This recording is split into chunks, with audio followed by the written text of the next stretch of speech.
Buenos días. Hola, buenos días.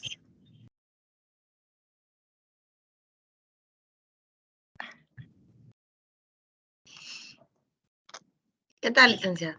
¿Qué tal? ¿Cómo está, licenciada? Para disculparte que teníamos feedback aquí. No ¿Qué se tal? preocupe. ¿Cómo ha estado, licenciada? Bien, gracias a Dios. ¿Y ustedes? Pues bien, aquí, mire, activos, viendo cómo seguimos con estos temas. Sí, no, muy bien. Ya todo listo, ¿verdad?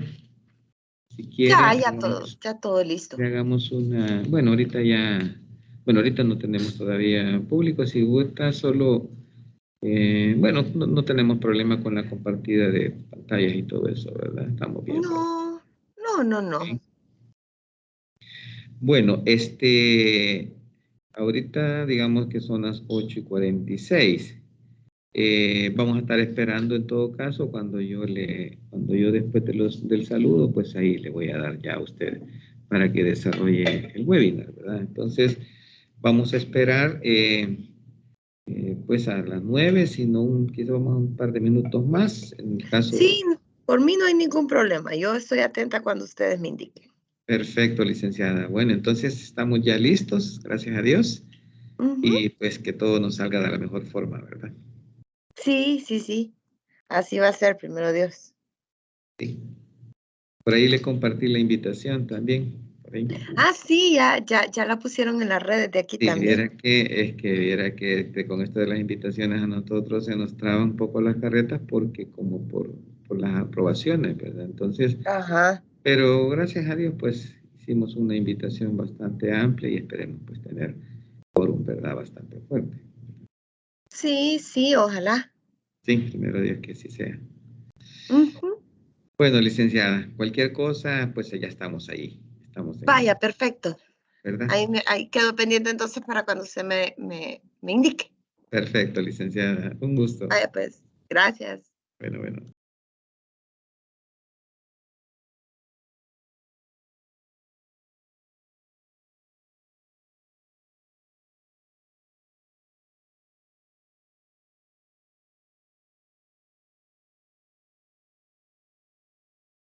Muy buenos días. Es un gusto acompañarles esta mañana. El Ministerio de Economía, la Comisión Intergremial para la Facilitación de Comercio, CIFACIL, y la Superintendencia de Competencia, les damos una cordial bienvenida y les agradecemos su participación e interés para el presente webinar titulado Prácticas Anticompetitivas, que tiene como objetivo dar a conocer a las empresas y los consumidores y usuarios el poder identificar las prácticas anticompetitivas prohibidas por la ley de competencia y los beneficios que la competencia bien aplicada tiene en los mercados nacionales e internacionales. Este webinar es el tercero de una serie de 4 formaciones en línea que se han preparado en el marco del Comité Nacional de Facilitación de Comercio, el cual busca apoyar a los empresarios con información desde las instituciones que facilitan el comercio, ampliando los conocimientos para los usuarios de los servicios de la superintendencia en materia de trámites empresariales. Apreciables participantes, si tienen preguntas acerca del tema a ser abordado durante la ponencia, hemos habilitado un espacio para ello al finalizar la evaluación, por lo que les agradeceremos puedan utilizar el chat y con mucho gusto les daremos respuesta a sus consultas. Asimismo, les solicitamos su apoyo realizando la evaluación luego de la ponencia a través del enlace que será publicado en el chat, en el espacio de preguntas y respuestas. Sin más preámbulo, tendremos a continuación la participación de la licenciada María Elena Beltrán Olano, que es licenciada en Jurisprudencia y Notariado con especialidad en Derecho y Políticas Competencias de la Universidad de Costa Rica. Tiene maestría en Derecho Financiero y Negocios de la Universidad Pontificia Bolivariana de Colombia. Cuenta con 15 años de experiencia en Derecho de Competencia, así como en Derecho de Propiedad Intelectual. En la actualidad es coordinadora de Educación y Promoción de la Competencia en la Superintendencia de Competencia. Cedo la palabra a la licenciada María Elena Beltrán Olano. Adelante, licenciada. Gracias, bienvenidos a todos a este webinar como ya hemos venido con webinars anteriores donde hemos dado el tema introductorio de cuáles son los beneficios de la competencia, que igual vamos a ir recordando de a poquitos, el centro de hoy específicamente es el concepto de prácticas anticompetitivas que tiene la ley de competencia, es decir, cuáles son esas reglas del juego para las empresas que van a estar participando en un mercado con el interés, obviamente, de realizar esta actividad económica con fines de lucro. Entonces, vamos a ver que son 3 grandes prácticas y cómo están reguladas en la ley y algunos ejemplos para que puedan ser un poco más entendibles. Voy a apagar mi cámara por temas de red y paso ahorita a compartir la presentación. Solo me indican, por favor, de que la pueden ver.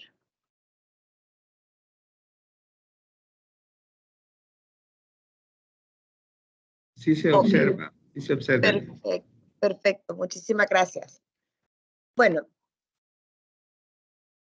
las prácticas anticompetitivas son los elementos prohibidos de acuerdo a la ley de competencia, siguiendo un mandato constitucional que existe del artículo 110 de la Constitución, donde se prohíben las prácticas monopólicas, que es una forma, un sinónimo de llamarle a estas prácticas anticompetitivas. Entonces, tenemos que recordar que nuestra ley, la ley de competencia del año 2006, tiene como objeto promover, proteger y garantizar la competencia a través de la eliminación y prevención. No se mira la presentación. Sí se observa, licenciada. ¿Sí se ve? Ah, vale. Sí, claro que sí. Ok, perfecto. Este objeto se busca conseguir a través de la prevención y eliminación de estas prácticas anticompetitivas, que manifestadas de cualquier forma, a pesar de que la ley da unos ciertos ejemplos de cómo pueden ser, pero que pueden también ser bien variables en el mercado y que buscan eliminar a la competencia de las actividades económicas. ¿Por qué necesitamos una ley que promueva, protege y garantice la competencia? Porque esto incrementa la eficiencia económica y el bienestar del consumidor. La eficiencia económica en el sentido de tener mercados donde no existan barreras, donde no existan dificultades para que las empresas puedan entrar o salir libremente de ellos y que toda la dinámica del mercado funcione beneficiando a todos los participantes de él, tanto oferentes, empresas y consumidores. Pero además el bienestar del consumidor, que es un concepto bien propio del derecho de competencia y que podemos verlo como ese ahorro que todos tenemos a la hora de que necesitamos comprar un producto y nos hacemos un presupuesto. Yo digo, yo necesito comprar una taza y estoy dispuesta a pagar $3 por una taza. Y resulta que voy y me encuentro con una diversidad de tazas, lo cual me permite a mí tener la opción de elegir, pero además me encuentro tazas de $4, pero también me encuentro una taza de $2. Y resulta que la de $2 satisface mi necesidad. Por lo tanto, ese dólar adicional que yo había presupuestado ya no lo voy a usar para esta necesidad en específico, sino que lo puedo o ahorrar o lo puedo utilizar para otra cosa. Eso es lo que nosotros llamamos bienestar del consumidor. Y acá tenemos que tener en cuenta que a pesar de que la ley habla del consumidor en esta parte, no se refiere, a diferencia del derecho de protección al consumidor, que es el área que ve nuestra institución hermana de la Defensoría del Consumidor, no estamos hablando de consumidor final, sino que estamos hablando de todos nosotros que adquirimos bienes y servicios de alguien más. Hasta las mismas empresas son consumidoras de otras empresas porque les compran sus insumos. Nosotros somos consumidores del gobierno a la hora de que adquirimos los servicios públicos. Y así todos tenemos en algún momento este papel de consumidor de acuerdo a la ley de competencia. Entonces, este bienestar siempre va a estar reflejado a un bienestar general, de que si hay un ahorro, todos vamos a poder ser beneficiados con este ahorro. Entonces, eso hace necesario una regla del juego. Y como les mencionaba, en el caso de la ley de competencia, la ley de competencia usa el concepto de agente económico, pero en sí es un concepto bastante amplio, donde pueden ver en pantalla persona natural, jurídica, el Estado, municipalidad, o sea, todo aquel que participa en una actividad económica, sea directa, indirectamente, o ya sea con ánimo de lucro o no. Es decir, hasta las mismas gremiales que no necesariamente venden algo o comercializan algo, también son sujetos de la ley de competencia, y nosotros como personas naturales también vamos a ser sujetos de la ley de competencia. Entonces es importante adquirir este conocimiento de qué regula esta ley y cuáles son las reglas del juego que esta ley impone para nosotros poderlas cumplir y hacer bien nuestra labor en el mercado. Entonces, la ley busca, como les decía, promover, proteger y garantizar la competencia. Y en la parte de proteger, se refiere a proteger a la competencia económica de las prácticas anticompetitivas o monopolísticas, como le llama la Constitución. Y esta protección la hace a través de la investigación para poder establecer si efectivamente existe una práctica, y una vez comprobada, pues la eliminación de esta, para que el mercado pueda regresar al estado normal de un mercado sano que se rija por la ley de la oferta y la demanda como principal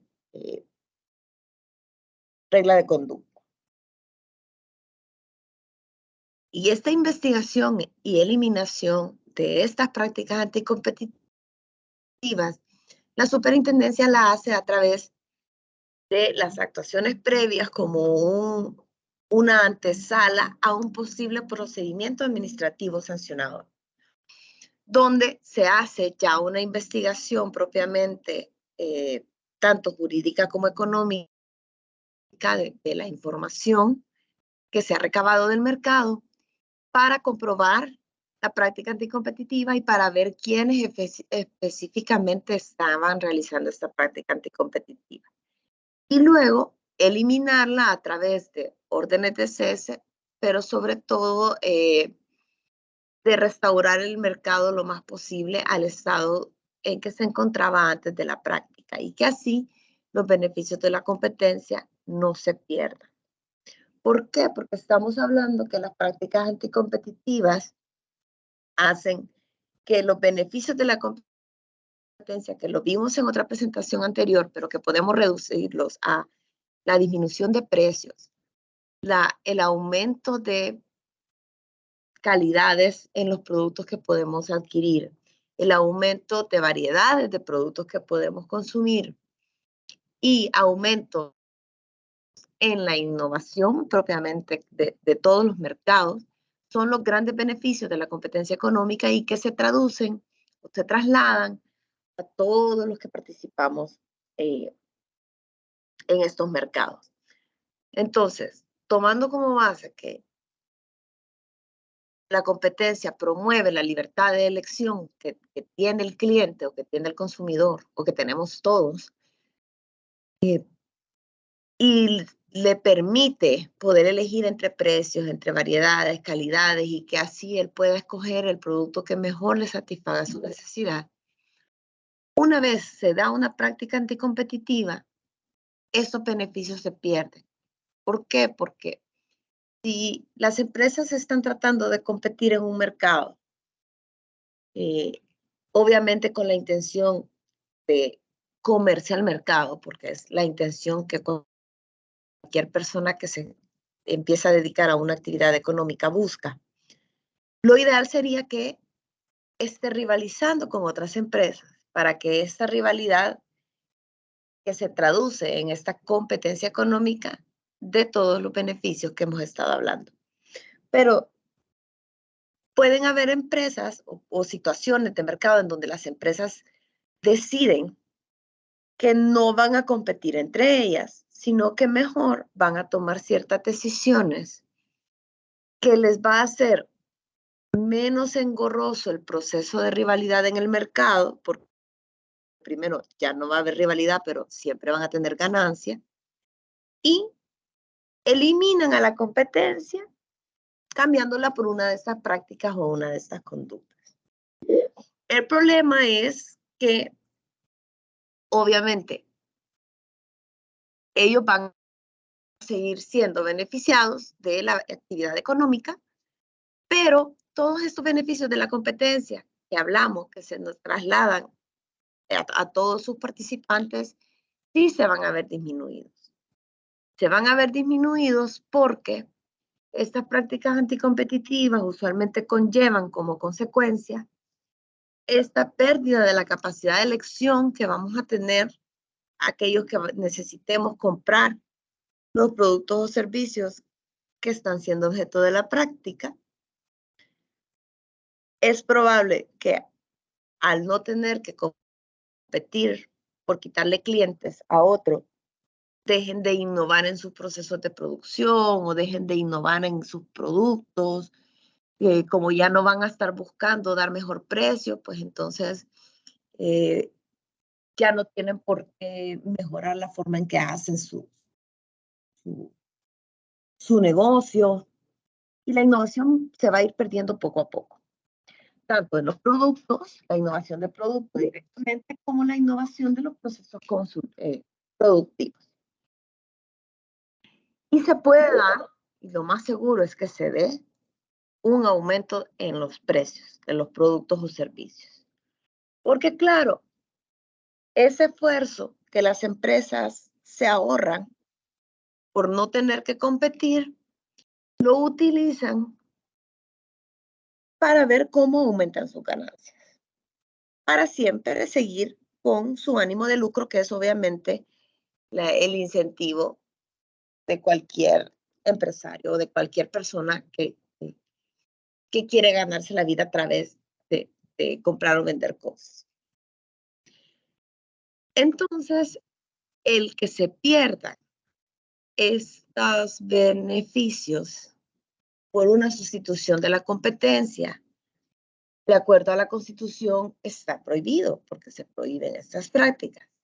Y parte del desarrollo normativo que se necesita en el país para desarrollar la Constitución hizo que se desarrollara, que se creara una ley de competencia donde se describieran cuáles son estas prácticas anticompetitivas y se estableciera cuál iba a ser la prohibición y cuál iba a ser la secuela de realizar.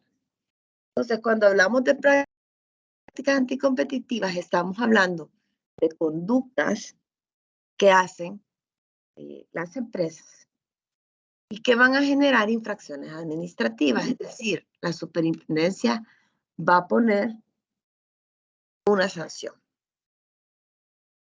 ¿Quiénes pueden hacer las prácticas anticompetitivas? Obviamente cualquiera que participe en un mercado, que es el concepto que ya vimos antes de agente económico. Persona natural, jurídica, el mismo Estado, cualquiera que participe en una actividad económica, que venda algo, que produzca algo. ¿Para qué se realizan? Obviamente las prácticas anticompetitivas, para limitar o impedir la competencia, es decir, para tener menos competencia con otras empresas o anularla del todo y hacer un estilo de ganar-ganar no sano, o para sacar empresas del mercado y por lo tanto así reducir obviamente la competencia.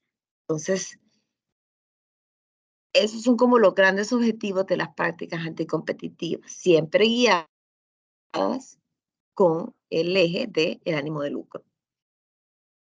¿Y cómo se pueden manifestar las prácticas anticompetitivas? Las prácticas anticompetitivas se pueden manifestar a través de acuerdos, a través de acciones que haga una empresa o incluso cosas que deje de hacer la empresa.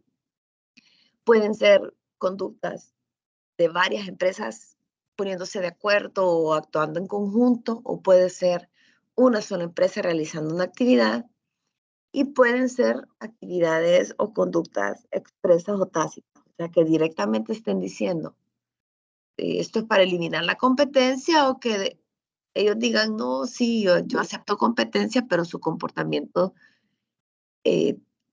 refleja que no es eso específicamente lo que está haciendo. Entonces, la ley establece que las prácticas anticompetitivas, es decir, todo aquello que puedan hacer para limitar, impedir la competencia en un mercado, se van a agrupar en tres grandes conceptos en la ley de competencia, que son los que ven en pantalla: el acuerdo entre competidores, la práctica anticompetitiva entre no competidores y el abuso de posición dominante. Son como las tres grandes prácticas o conductas sombrías que establece la ley, y hoy vamos a ir hablando poco a poco de cada una.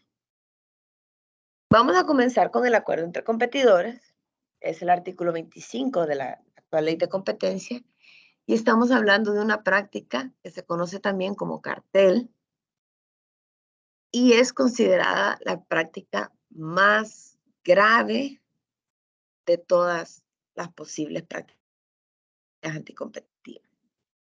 Porque acá las empresas de mutuo acuerdo, ya sea dos o más, están eliminando la competencia por completo y están buscando un lucro donde únicamente va a ganar la parte proveedora del mercado, pero la parte consumidora del mercado va a salir dañada. Y aquí recordemos, no estamos hablando de consumidor final solo cuando decimos consumidor, sino de cliente, de todo el que compra insumos o productos o servicios que estas empresas que se están poniendo de acuerdo están negociando.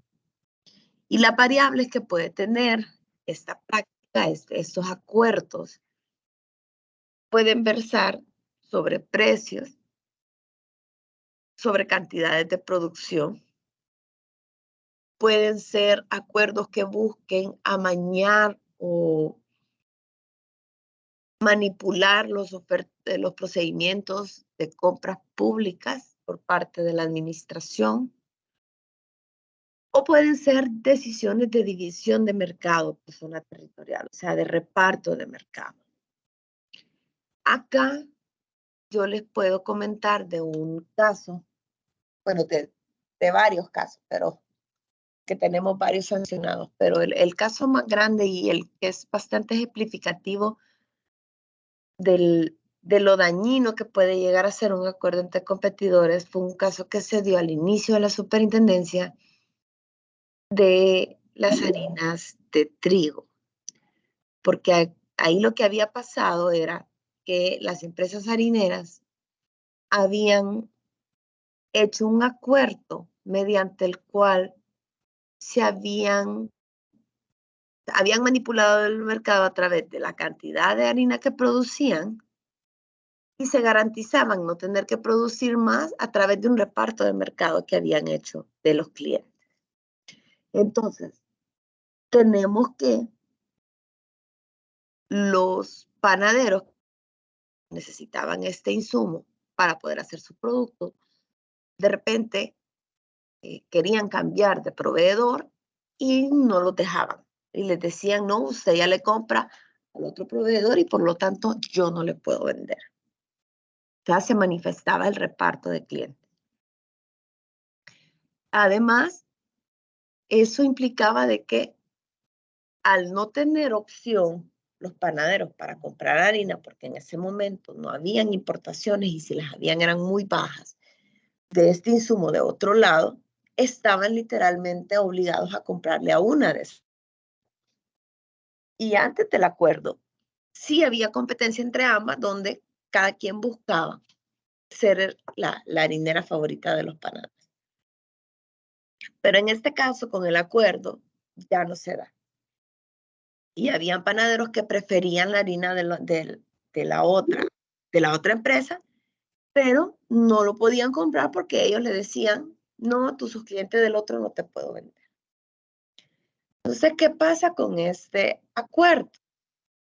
Empiezan obviamente a sufrir los panaderos, porque además el acuerdo conlleva una subida gradual de precios por esta misma limitación que los panaderos tenían. Entonces empieza a subir de precio la harina, los panaderos no tenían donde quién más comprarle, más que a los que ya les vendían, porque ni siquiera se dejaban, que les dejaban que se cambiaran de proveedor. Y al panadero ya le empieza a afectar el aumento de precios, de manera que tiene que empezar a hacer o menos producción o una producción o subirle también el precio al producto.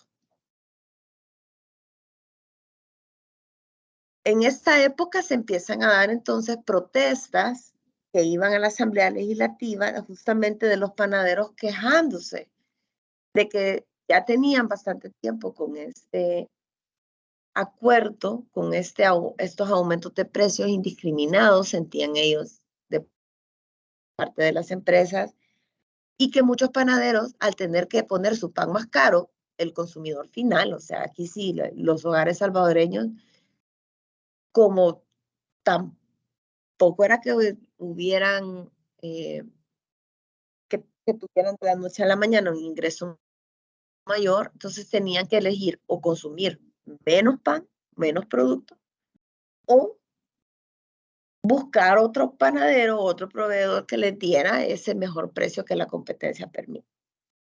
Entonces, muchos de los que quedaban en medio, es decir, de los panaderos, de las reposterías, etcétera, pastelerías, etcétera, tuvieron que salir del mercado, porque ya no podían con el aumento que se había dado en la harina y la reducción de las ventas de su producto, por lo mismo que ellos también se habían visto obligados a subir el precio. Y que el pueblo había dicho, bueno, como menos pan, entonces ellos ya no salían con su negocio. Cuando ya se da bastante la bulla, digamos, los rumores de este problema en el mercado, la super empieza a hacer las indagaciones necesarias para ver si efectivamente esto era lo que estaba pasando atrás, un posible acuerdo entre competidores. Y gracias a las herramientas que tiene la superintendencia, se logró iniciar el procedimiento y comprobar que efectivamente había un acuerdo entre las harineras donde se habían repartido el mercado a través de los clientes, pero que además se habían puesto de acuerdo en cuánto del mercado iba a abastecer cada una. Entonces teníamos una harinera que tenía su compromiso de abastecer el 45% del mercado y la otra el 55% del mercado. Y al final del mes se intercambiaban el volumen de ventas que habían tenido para asegurarse que efectivamente esos porcentajes se estaban cumpliendo. De no cumplirse, ellos tenían un mecanismo para que el que había vendido más allá de su porcentaje le pagara ese excedente a la otra empresa. Y claro, al tener a consumidores que no tienen opción, los precios iban para arriba y no se encontró ninguna justificación en ese momento de un alza de precios, ni que por insumos, ni que por importación, sino que era simplemente el ánimo de lucro que había hecho que se llevara el acuerdo y que por lo tanto se perdieran todos los beneficios de la competencia. En este caso, pues se impusieron multas altísimas y ha sido bastante controvertido y bastante peleado, pero al final ya agotamos todas las instancias judiciales y la Corte Suprema nos dio la razón. Efectivamente, se había dado un acuerdo y que había habido un problema en el mercado. Entonces, la idea no es, en el caso de las prácticas anticompetitivas, multar a las empresas, sino que estamos hablando de que la sanción más importante que deviene de una práctica anticompetitiva comprobada es la orden de cese.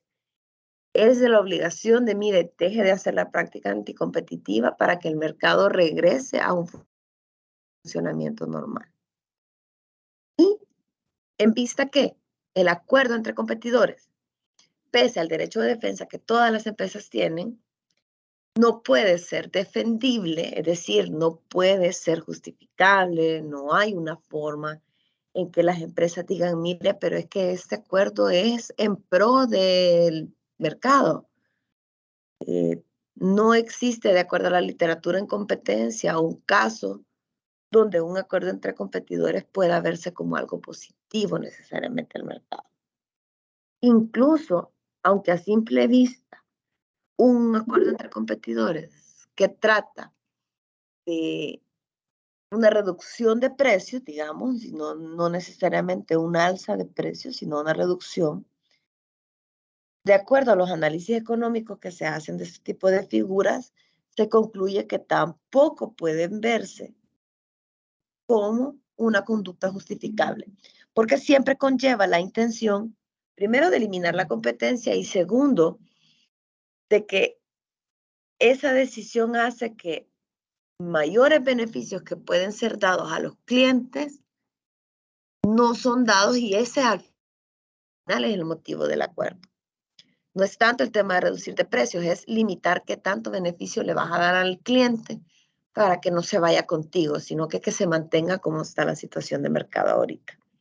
Entonces se considera que el acuerdo entre competidores no es justificable, es la más grave de todas las conductas y por lo tanto es usualmente el que acarrea las multas más altas, que de por sí, como les he venido diciendo, pues son multas altas específicamente.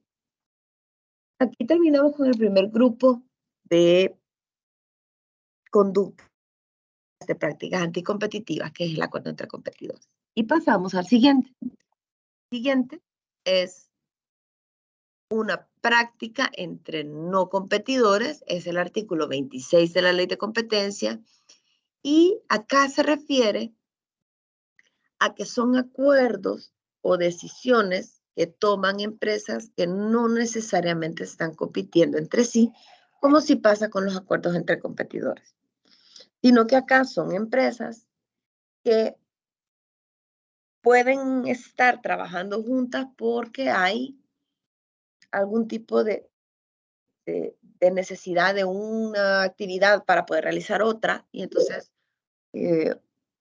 uno es el que le da el insumo, el otro es el que lo recibe, uno es el que da la materia prima, el otro es el que el que ya lo trabaja. Por eso decimos no competidores, son actividades económicas complementarias y es alguien que se le dedica a una, que toma una decisión conjunta con alguien que se dedica a otra. Esto es bien común en derecho mercantil, en diferentes contratos, donde hay contratos que se celebran con los productores, con los distribuidores, etcétera. Por lo tanto, no estamos hablando de una práctica que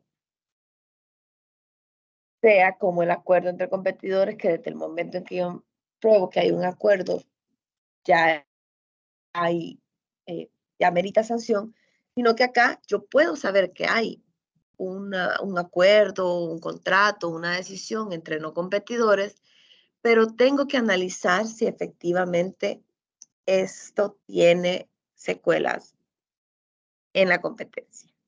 Y las empresas pueden, si van a ser o si están siendo investigadas por esta conducta, dar todos los alegatos para justificar de por qué la conducta no cae en el supuesto de práctica anticompetitiva. Porque los supuestos que da la práctica anticompetitiva de la ley de competencia establece cierto tipo de relaciones entre empresas que son las que pueden, no es que son, es que pueden llegar a ser anticompetitivas. Y para que peguen ese salto, digamos, de no ser anticompetitivas, así ya ser una infracción, depende de quién realiza la, la práctica y cuál es la intención que están buscando con la práctica. Acá no puedo hablarles de un ejemplo concreto de la parte de la superintendencia, porque en estos 16 años de vida todavía no hay, 17 mejor dicho, todavía no hay ninguna sanción por este artículo en específico. Es decir, cuando se ha tenido la sospecha de que esta práctica se pueda estar cometiendo, siempre se ha corroborado de que efectivamente no cae en los supuestos de práctica anticompetitiva y por lo tanto no ha habido sanción. Y por eso es que yo para esto siempre uso un ejemplo ficticio, pero creo que es de las cosas más de los ejemplos más entendibles. Digamos que estamos en un país X donde hay 5 fabricantes de medicamentos. O sea, aquí no importamos, aquí todos nuestros medicamentos los fabricamos nosotros. Y hay 10 distribuidores de medicamentos, es decir, aquellos que llegan a la fábrica y transportan el medicamento hacia las farmacias para que ya sean vendidos.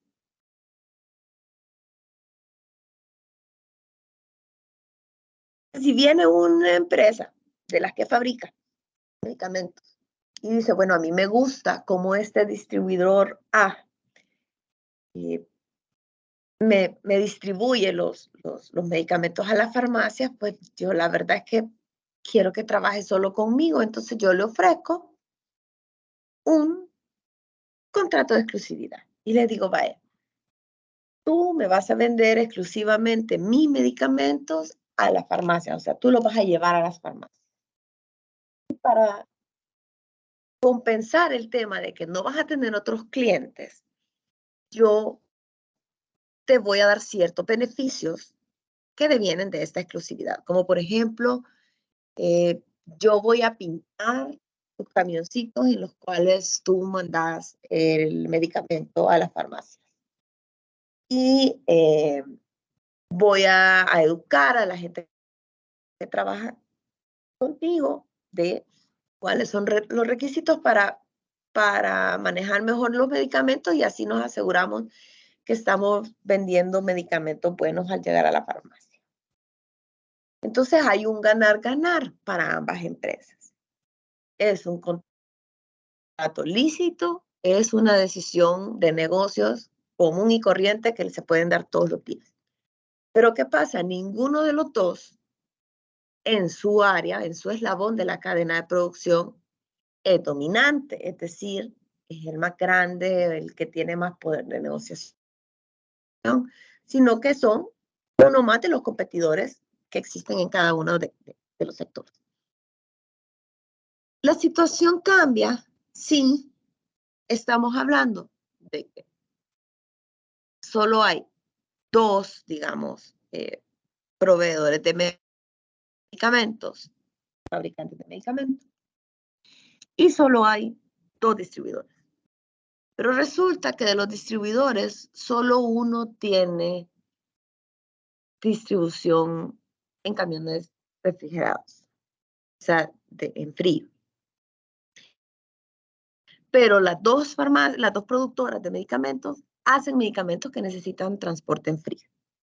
Entonces, el ser el único que da transporte en frío le da a esa empresa en el mercado de los distribuidores de medicamentos una posición especial que podemos llamar de dominio de su mercado.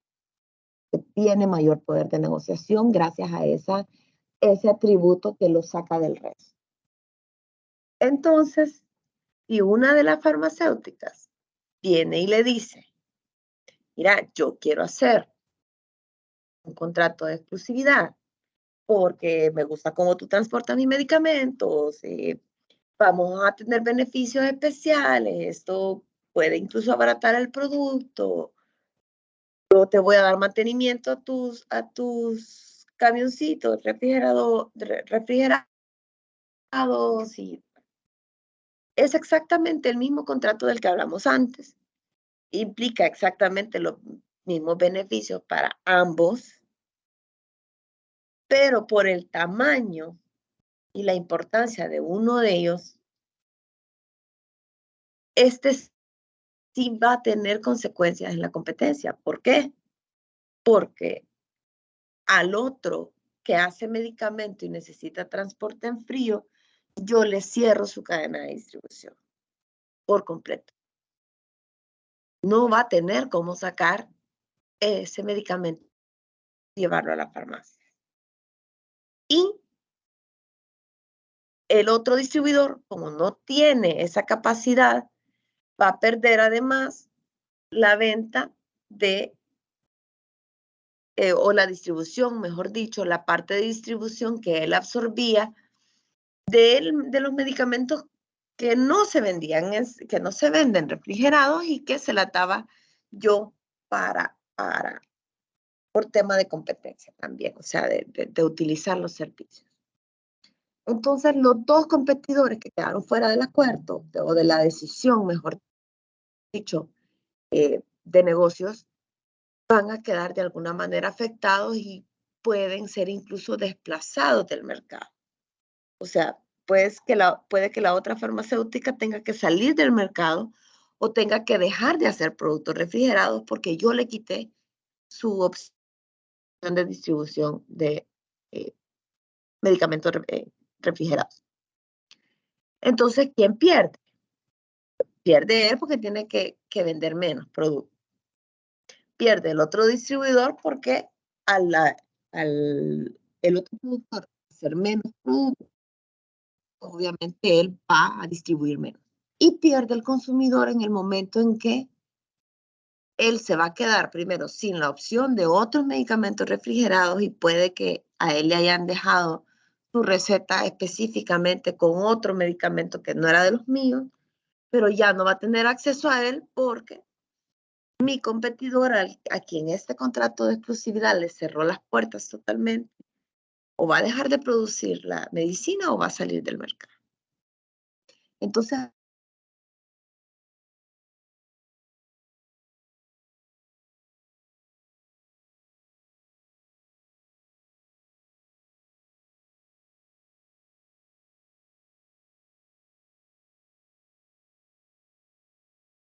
Licenciada Bertrán, no se escucha el sonido.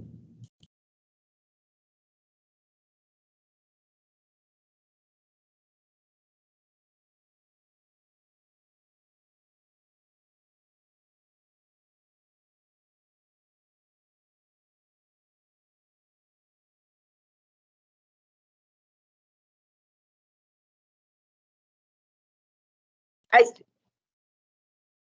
estoy ya de regreso. Perdón, algo pasó aquí que se me desconectó la llamada. ¿Me escuchan? Sí se le escucha, licenciada. Bye. Adelante. Perfecto, gracias. Entonces, pasa esto, es la misma decisión, es el mismo contrato, pero las secuelas son distintas. Y esto implica que hay que hacer un análisis bastante profundo para poder decir si efectivamente un contrato de exclusividad o una venta condicionada, que es lo que la ley establece, como prohibido, puede ser anticompetitivo. Y hay que hacer un análisis en su mayoría muy económico, porque eso sí tiene esta ley que su contenido principal es económico más que jurídico. Entonces, como les comentaba, de este no hemos tenido ningún caso hasta la fecha, o sea, no hemos comprobado ni que de las prácticas que hemos iniciado investigación bajo este supuesto se haya dado este problema, y por lo tanto les uso ese ejemplo ficticio que les mencionaba. Entonces, ese es el segundo gran grupo de prácticas anticompetitivas. Y luego,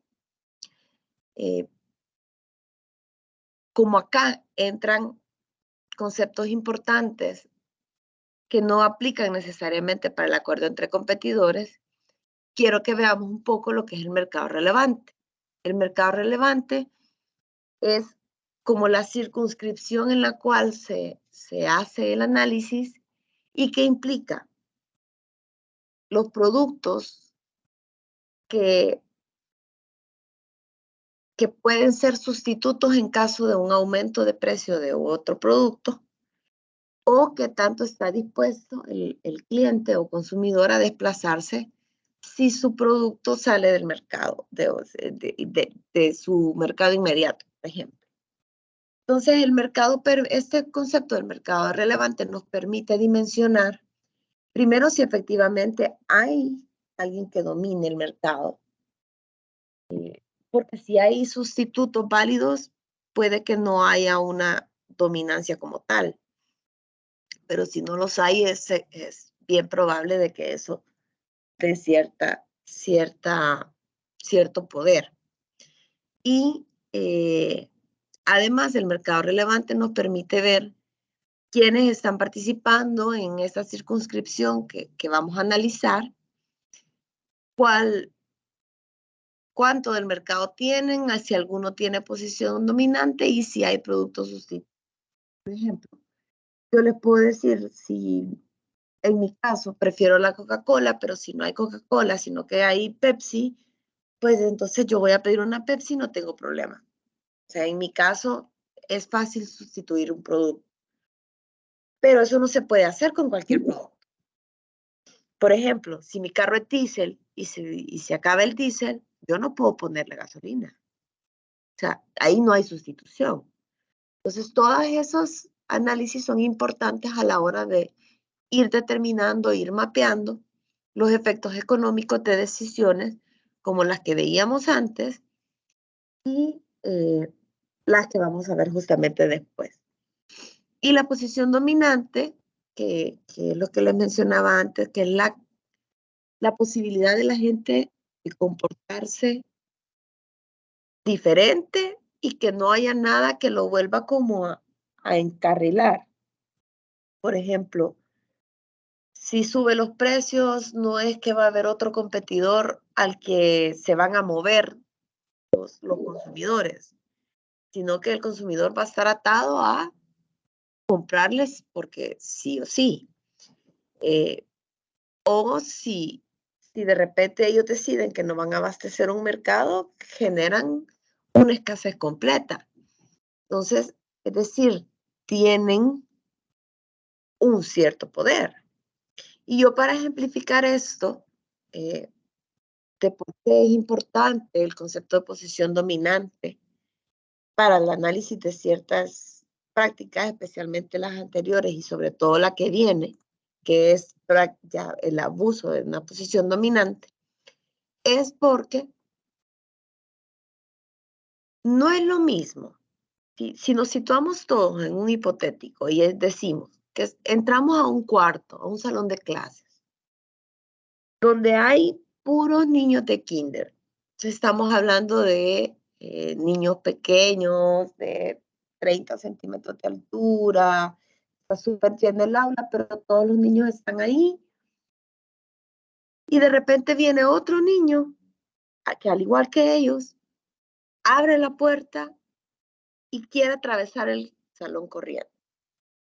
Entonces el niño entra corriendo, sí, va a chocar con más de alguno, puede botar a más de alguno, y va a causar revuelo, pero primero ese revuelo no necesariamente va a afectar a todos los niños que están en el salón. Y segundo, no necesariamente van a haber daños tan grandes, físicamente hablando, en los niños.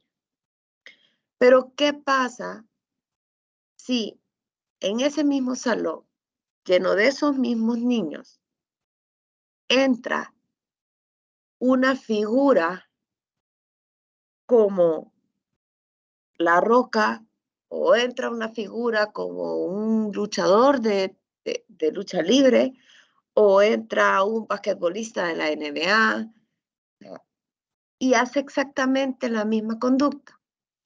Se atraviesa el salón corriendo. ¿Qué creen que va a pasar?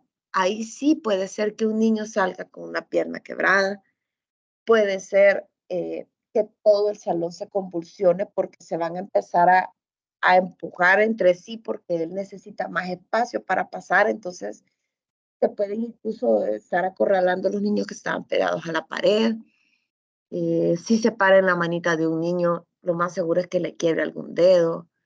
Entonces, estamos hablando de la misma conducta, una persona entrando para atravesar corriendo un salón lleno de niños, pero que tiene muy diferentes consecuencias dependiendo quién lo hace. Porque no es lo mismo alguien del mismo tamaño que alguien de un tamaño mayor.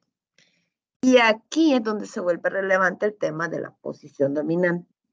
Porque este ejemplo del jugador de la NBA corriendo en medio de niños de 30 centímetros, vemos que por su tamaño y sabiendo que lo que él hace va a tener consecuencias más graves, tiene que ser más cuidadoso. Y ese es el mensaje que da la ley de competencia cuando dice que la posición dominante es importante a la hora del análisis de estas conductas. Porque no es que sea malo ser dominante y no es que sea malo ser una empresa grande. Lo malo es si ese poder se abusa para desplazar competencia, para aniquilar competencia en el mercado, para quedarse como únicos en el mercado. De esto, la ley trata de proteger el mercado de esto a través de crear la figura del abuso de posición dominante. Es decir, una empresa que tiene una posición dominante en un mercado o en una parte del mercado no debería abusar del poder que tiene a través de creación de barreras para que otras empresas entren al mercado o crezcan en el mercado, o que utilice la capacidad que tiene de disminuir precios, porque obviamente al ser dominante puede hacer lo que quiera con los precios, así como los puede subir, también los va a poder bajar, y de repente bajarlos a un nivel donde si entra una empresa nueva no pueda competir, quiebre y se tenga que ir. O ver cómo evita el crecimiento de otras empresas en el mercado, o cómo evita que le hagan más competencia. Porque el hecho de ser dominante le permite tener consumidores cautivos y le permite comportarse de una manera más libre en el mercado. El problema es cuando, al hacer uso de esa libertad de comportamiento, empieza a dañar a la competencia y a la competencia como concepto. Y en consecuencia a sus posibles competidores y a los consumidores.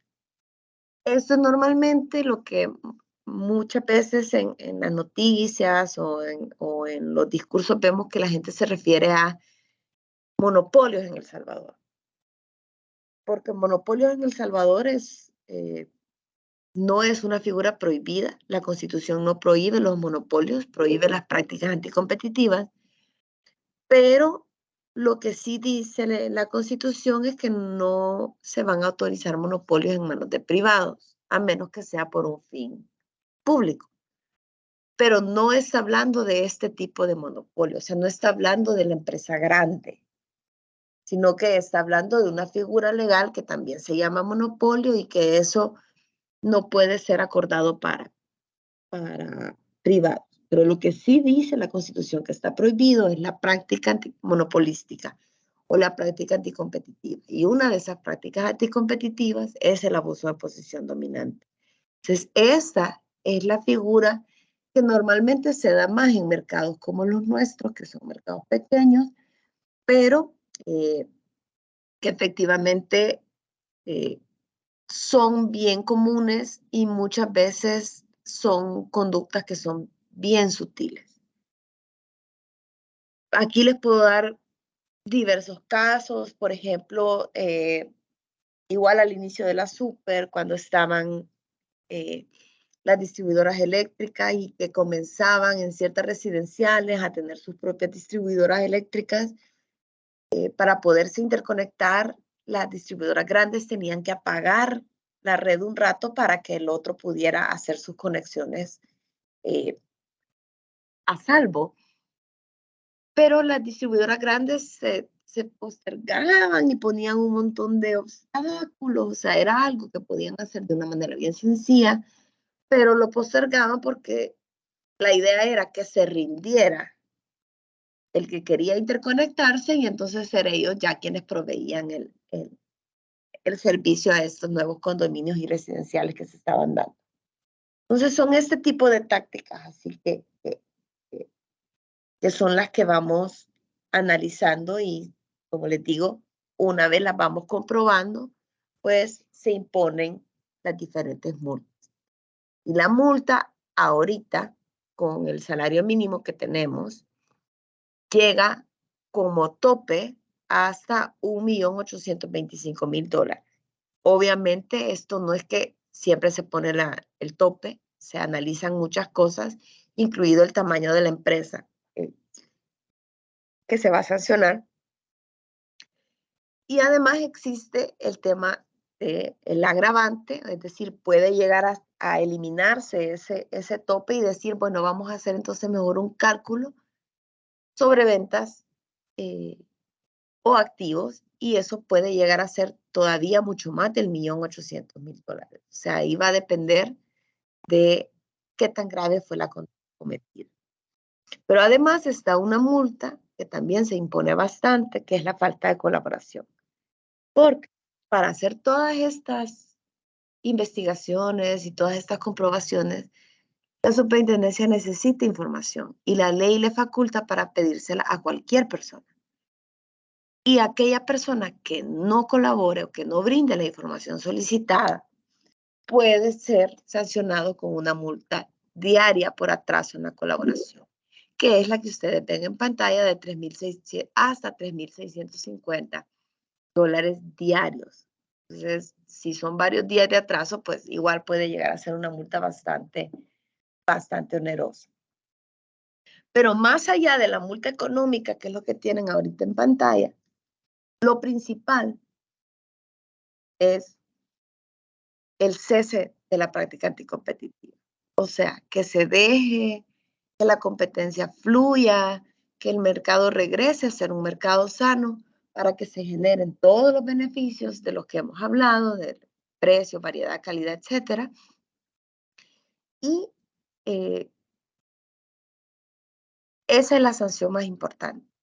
Esto no es un tema de que vamos a pagarle daños a alguien, como sí pasa en Defensoría, por ejemplo, sino que la intención de la multa en este caso es una palmada en la mano, pero lo suficientemente dolorosa, digamos, para que se nos quite la gana de volver a cometer el ilícito.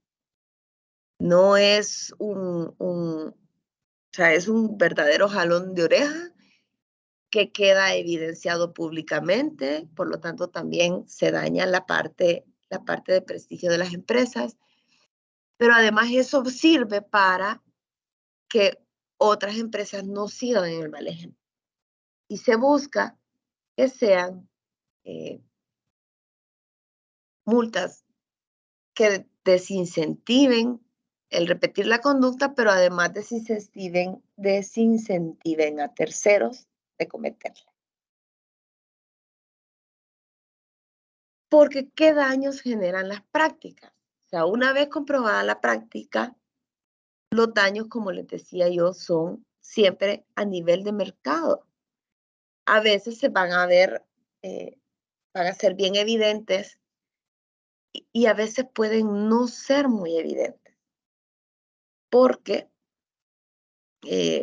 algunos solo afectan la eficiencia económica y ahí únicamente quienes se dan cuenta son efectivamente los que están inmiscuidos en la actividad económica, pero también pueden haber daños al bienestar del consumidor y entonces ahí sí es un poco más obvio para, para, para el que no conoce del área decir que sí hay una afectación directa en el mercado. Entonces, si hablamos, por ejemplo, del acuerdo entre competidores, esta esta manipulación que se hace del mercado para quitar la competencia es una afectación prácticamente directa a todos los consumidores, a todo aquel que compra de las empresas que tienen un acuerdo. Y si existen empresas fuera del acuerdo, pues obviamente ellos también van a resultar afectados de estar fuera del acuerdo. Aunque normalmente estos acuerdos se llevan más que todo en mercados donde hay pocas empresas y estas pocas son las que se ponen de acuerdo, porque así se garantizan que todos lo van a cumplir. Luego, si vemos los daños de las prácticas entre no competidores, por ejemplo, se puede decir que acá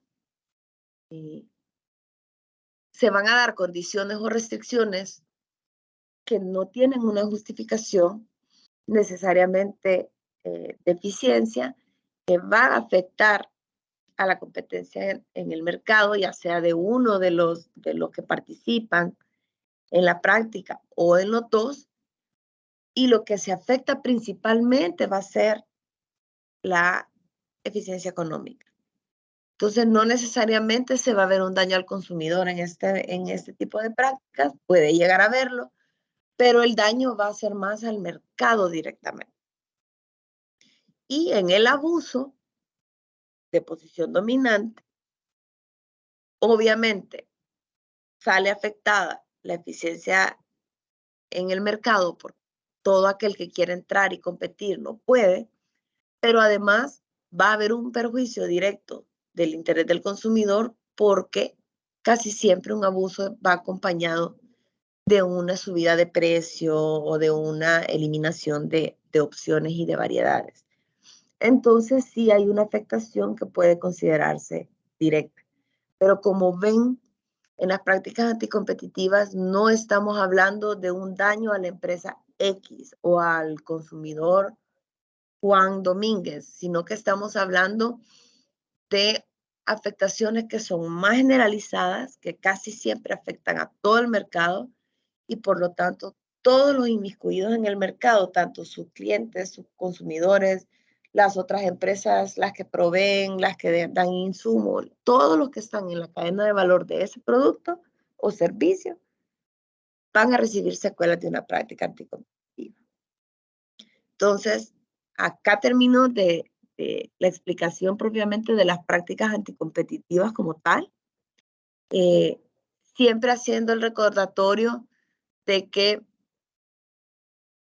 en un país donde existe una autoridad de competencia que hace su labor de educar en competencia y una sociedad y un Estado que apoya este conocimiento, vamos a tener y vamos a lograr que los mercados tengan más competencia. Entre más mercados tengan más competencia, podemos decir que va a empezar un crecimiento de la productividad y de la competitividad de los distintos mercados del país. Y mercados productivos y competitivos generan un crecimiento económico a nivel nacional. Y por eso yo siempre les digo, no es casualidad que los países, los primeros países que decidieron legislar la competencia y ser muy defensores de ella, sean las ahora grandes potencias mundiales, como Europa, como Canadá, como Estados Unidos. Nosotros entramos ya tarde en ese juego, pero la idea es, podemos lograrlo, siempre y cuando todos estemos participando responsablemente en el mercado y haciendo ejercer y valer la ley de competencia. Yo me quedo entonces hasta acá. Les agradezco la paciencia. Imagino que hay varias preguntas. Acá tienen mis datos de contacto si tienen alguna pregunta. De todas maneras, si ustedes llaman acá a la superintendencia, los van a pasar conmigo o con alguien de mi área y estamos nosotros siempre a la orden para poderles atender y para poderles apoyar y asesorar en lo que ustedes necesiten. Así que me quedo hasta acá, licenciado. Gracias. Muchas gracias por su ponencia, licenciada Beltrán. Ha sido muy ilustrativa y con ejemplos claros su participación.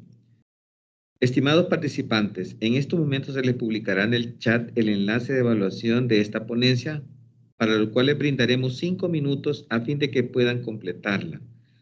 Les agradeceremos su retroalimentación y que nos compartan aquellos temas de interés para poder desarrollar próximos webinars, así como sus datos de contacto para poderles invitar a las próximas capacitaciones. Posterior a la evaluación pasaremos a la sección de preguntas y respuestas. Gracias.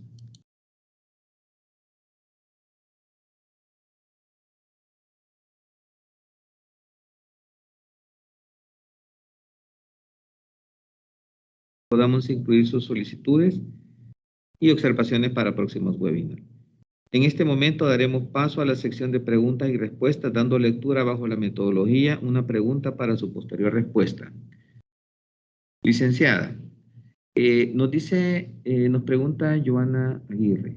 ¿Un proveedor X puede ofrecer a un distribuidor un contrato de exclusividad en el que la condición para adquirir mejores precios sea no vender productos de la competencia?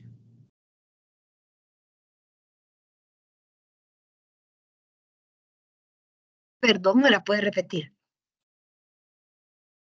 Con todo gusto, licenciada. Gracias. Joana Aguirre nos pregunta, ¿un proveedor X puede ofrecer a un distribuidor un contrato de exclusividad en la que la condición para adquirir mejores precios sea no vender productos de la competencia?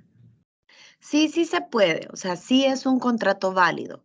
Como les mencionaba, de acuerdo al artículo 26, dependiendo el tamaño,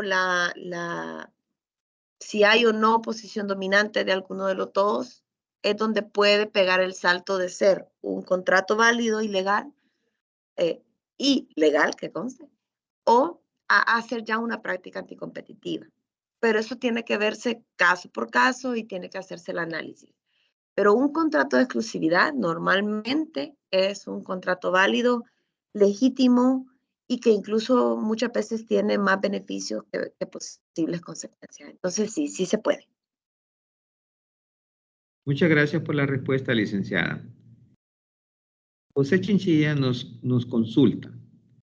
En el caso de las multas, cuando un agente económico realiza el pago por incurrir en prácticas anticompetitivas, ¿cuál es el destino que se le da a ese dinero? Ese dinero se paga en el Ministerio de Hacienda y va a las arcas del Estado. No viene a la superintendencia, sino que va al presupuesto general de la Nación. Gracias por la aclaración, licenciada. Ujú. Karen Patricia Rosales nos consulta.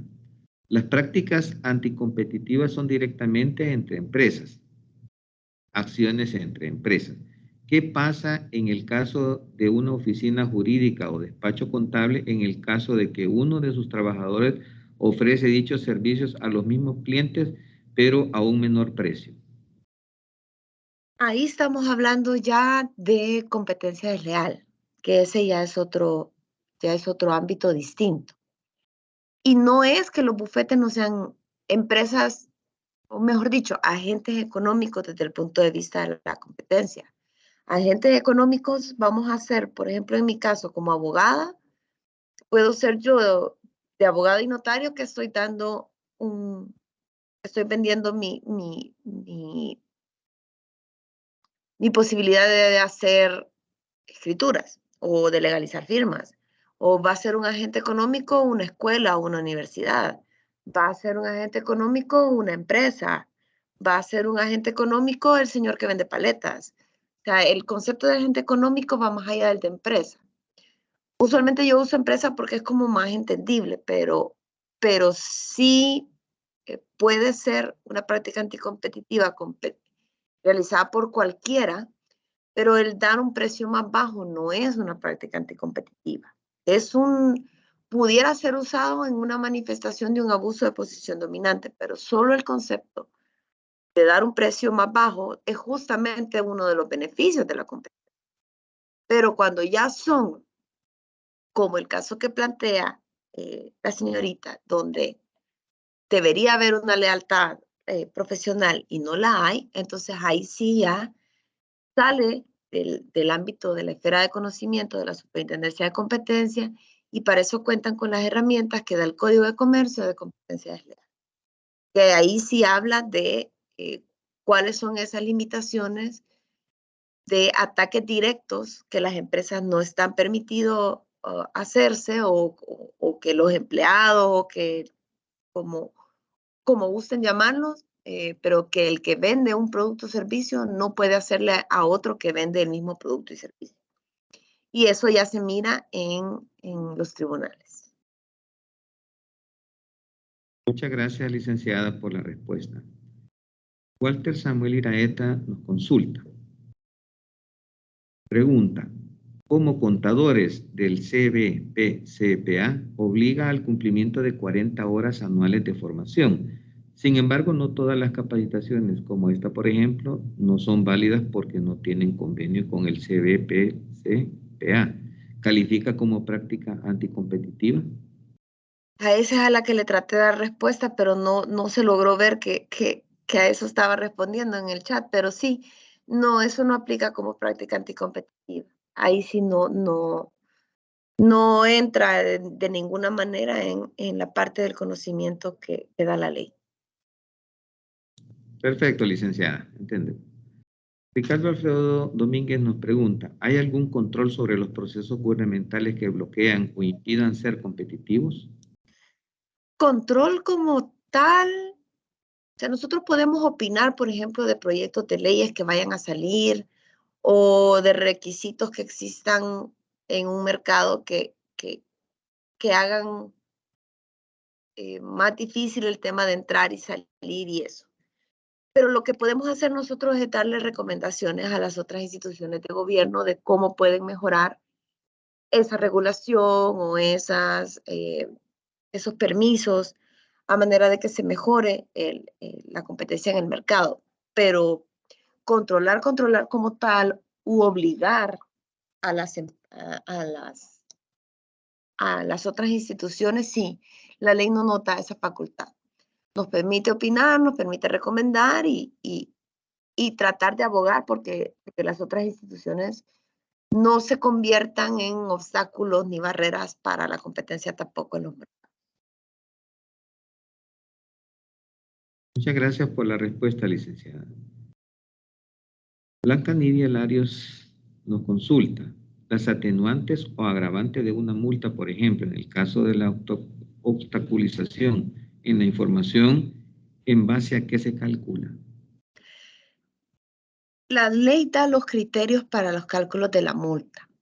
Habla de que el consejo directivo a la hora de la imposición de una multa tiene que tomar en cuenta el tamaño de la empresa, su capacidad de pago, la gravedad de la conducta,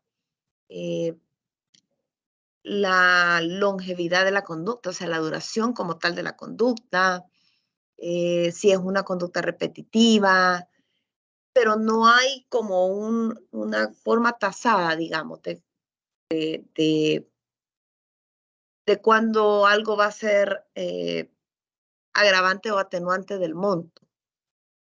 A futuro sí queremos sacar una guía que permita un poco más de claridad para los ciudadanos de cómo nosotros hacemos los cálculos de la multa, pero sí la ley le da toda la discrecionalidad al consejo directivo y los compañeros lo que sí hacen es que a la hora de que se hace la resolución se explica qué criterio se utilizó y en qué en qué sentido atenuó o agravó el cálculo de la multa. No la multa como tal, sino el cálculo. Para llegar a un monto que, como les mencionaba, no quiebra la empresa, pero que sí se logre el cometido de desincentivar la repetición de la conducta, ya sea por el mismo sancionado o por otro más. Una última consulta, licenciada. Ujú. ¿Cómo se puede combatir las prácticas anticompetitivas? Ahí lo mejor es el conocimiento de la ley. O sea, todos los que estamos inmiscuidos de una u otra forma en una actividad económica, tenemos que estar claros de qué podemos y qué no podemos hacer. Tenemos que estar claros de qué puede y qué no pueden hacer las empresas hacia nosotros tampoco. O sea, si yo veo que alguien me dice, mire, es que yo no le puedo vender porque usted le compra a alguien más, yo tengo que saber que ahí hay un acuerdo entre competidores. Esa es una señal muy clara de un posible reparto de mercado.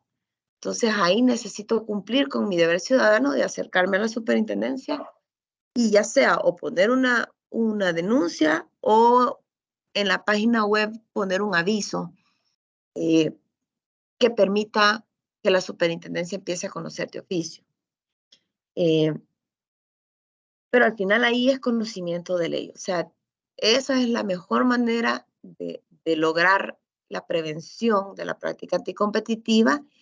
Y para eso es que hacemos todo este tipo de actividades, de ir a las universidades a hablar, de dar el conocimiento sobre el tema, de publicar documentos educativos que pueden encontrarlos en la página web, dar este tipo de webinarios, atender consultas ciudadanas, etc. Esa es la única forma. Perfecto, perfecto, licenciada. Muchas gracias por sus respuestas. Han sido muy ilustrativas. Y de parte del Ministerio de Economía, le agradecemos por compartir su tiempo de manera voluntaria para el apoyo de esta capacitación, en el cual hemos recibido mucha información. Nos habló mucho sobre los conceptos de las prácticas anticompetitivas, la pérdida de la capacidad de elección de productos, pérdida en la innovación, en los aumentos de precio, qué son los agentes económicos, qué es un mercado relevante. Además, por ejemplo, cuáles son, digamos, los tipos de prácticas, como son los acuerdos, las prácticas anticompetitivas o los abusos de posición dominante. Información muy importante que estamos seguros que va a generar una cultura de cumplimiento de competencias y que nos va a generar un ambiente propicio para el desarrollo económico que tanto anhelamos. De igual manera, agradecemos a cada uno de ustedes por acompañarnos hasta el final de este webinar y les invitamos a que nos acompañen el día de mañana, viernes 23 de marzo, al webinar titulado Observaciones frecuentes a trámites de renovación y modificación de registro sanitario de productos farmacéuticos, el cual también es una serie de 36 webinarios que se realizan a través de esta plataforma con la Dirección Nacional de Medicamentos. Esperamos que nos puedan acompañar y agradecemos a todos. Tengan todos muy buenos días y bendiciones. Muchísimas gracias a todos. Un gusto.